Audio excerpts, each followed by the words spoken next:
En fait, il faut bien distinguer le féminisme de la femme et de la féminité.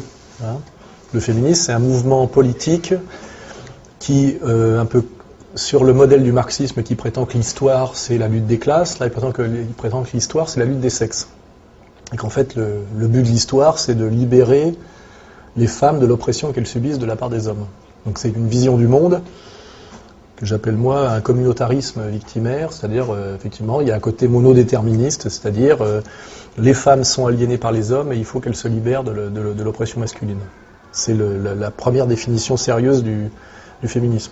On manipule les revendications féministes qui sont souvent légitimes, enfin de libération des femmes, pour en réalité les mettre au service de la société marchande et de la société du salariat, ce qui est la même chose. Parce que de toute façon, pour acheter, il faut un salaire. C'est-à-dire, en fait, on s'est servi des revendications féministes d'émancipation pour mettre les femmes au travail salarié, pour en faire des travailleuses salariées et des consommatrices. C'était en deux temps. Et d'ailleurs, ça a commencé aux États-Unis avec ça s'appelle la théorie de la nouvelle femme, qui consiste à sortir la femme du foyer, qui est un rôle non marchand, sans pouvoir d'achat direct, et de la culpabiliser et en même temps de lui faire prendre conscience ou de forcer sa conscience pour qu'elle pense qu'être femme au foyer, mère de famille, épouse, c'est une aliénation, une souffrance, une humiliation, et finalement de la faire passer de la sphère d'influence de son mari à la sphère d'influence du patron, ce qui est assez ambigu, puisque finalement on se rend compte à l'arrivée que finalement la femme se retrouve grâce au combat féministe avec une double aliénation qui est de subir à la fois le mari et le patron, c'est ce qu'on appelle la double journée, c'est-à-dire d'être à la fois mère et mère au foyer et en même temps travailleuse salariée, et que ça a souvent, surtout dans les classes populaires, aggravé sa situation au quotidien et que ça l'a améliorée. Voilà, ce qui amène d'ailleurs à un autre constat, c'est-à-dire que finalement le féminisme ne transcende pas les rapports de classe, parce qu'en réalité l'intérêt de l'émancipation féministe a souvent été l'intérêt des bourgeoises, des femmes de la bourgeoisie, et elles l'ont rarement identifié comme telle. En réalité, les trois quarts des combattantes féministes sont des bourgeoises, qui en fait effectivement essayent de s'émanciper de leur rôle de femme au foyer ou de femme entretenue ou de mère de famille, pour aller vers la société civile qui est pour elle un plus, parce que ça consiste à avoir des métiers intéressants. On le voit, ça peut être avocate, chercheuse, libraire, etc. Alors que chez les femmes des classes populaires, c'est non seulement s'occuper de la maison, des enfants et du ménage, mais en plus se retrouver ouvrière à la chaîne.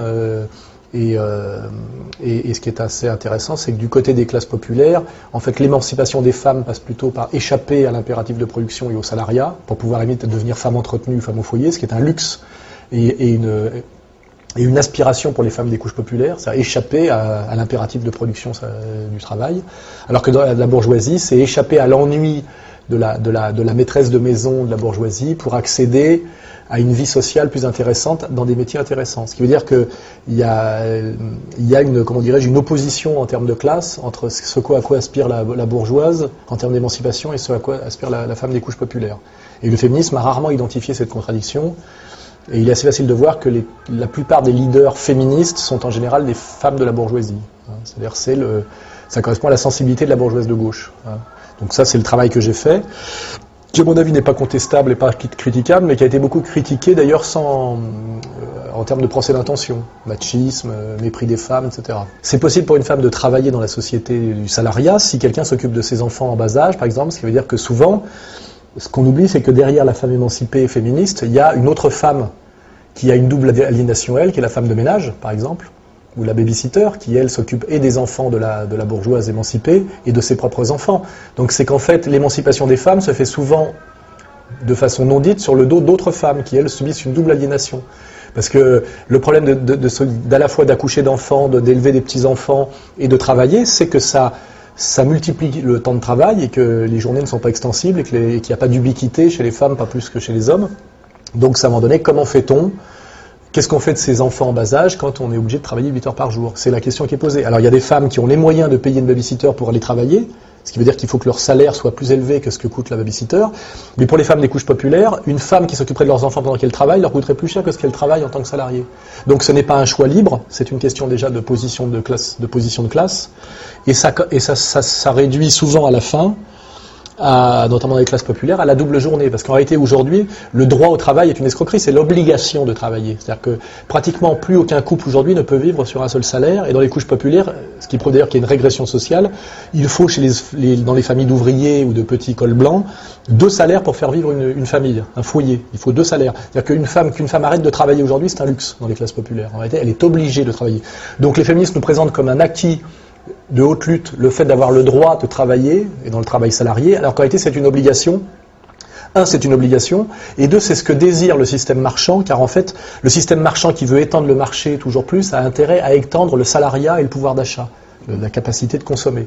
Donc en réalité, ce que les féministes présentent comme un acquis de haute lutte était la volonté profonde de la société marchande de mettre les femmes sur le marché du travail et sur le marché de la consommation. C'est pour ça d'ailleurs que les féministes, qui ont toujours été très peu nombreuses, ont toujours été très très flattées par les médias et le pouvoir, contrairement aux vraies luttes sociales, je dirais, unisexes, parce qu'en fait, elles faisaient à leur insu le jeu de la société marchande et de la société de consommation. Et c'est pour ça que je dis les féministes, en dernière instance, quand on a du recul, apparaissent finalement comme étant les idiotes utiles de la société marchande de la société de consommation et de la société du salariat généralisé. Partout où le féminisme monte, en général, c'est partout où la lutte des classes, la conscience de la lutte des classes et le combat de classe régressent. Et c'est là où le féminisme est assez ambigu, c'est que plus la société se boboise, et plus elle se libéralise, et plus elle devient bourgeoise, et plus les écarts notamment de richesse s'aggravent, plus les féministes sont présentes, et plus on leur donne de pouvoir. C'est un constat systématique. Donc, je crois que malheureusement, les féministes jouent un rôle d'idiote utile et parfois même de collabo dans cette histoire-là. J'ai un grand respect pour des tas de femmes qui ne sont jamais féministes. Même Marguerite Yourcenar se moquait des féministes parce qu'elle voit très bien le piège. Les femmes d'une intelligence supérieure et qui ont conscience de leur être et qui veulent être, qui se battent pour leur liberté, ont toujours pointé du doigt le mensonge, la naïveté, la bêtise du combat féministe strict. Et même certaines héroïnes féministes comme Madame Halimi a écrit un bouquin sur le tard, là, où elle avoue en gros qu'elle a fait tout ça pour faire chier son père et que c'est finalement une histoire oedipienne et bourgeoise. Et souvent le féminisme se réduit à un règlement de compte oedipien et bourgeois, et l'exemple le plus flagrant étant Simone de Beauvoir. Simone de Beauvoir, c'est la preuve que le féminisme, c'est de la merde, intégralement. Sa relation à sa famille, sa relation à Sartre, sa relation à la gauche, sa relation aux hommes, c'est d'une naïveté qui n'a d'égal que finalement c'est mesquin, méchant et malhonnête. Et j'aimerais bien que les gens qui s'intéressent à la question aient l'honnêteté de faire une étude a posteriori de qu'est-ce que représente Simone de Beauvoir, sur le plan d'ailleurs de la production philosophique. Sur le plan de l'engagement politique, sur le plan de l'ambiguïté mondaine, c'est pas reluisant. Je préfère encore penser à Louise Michel.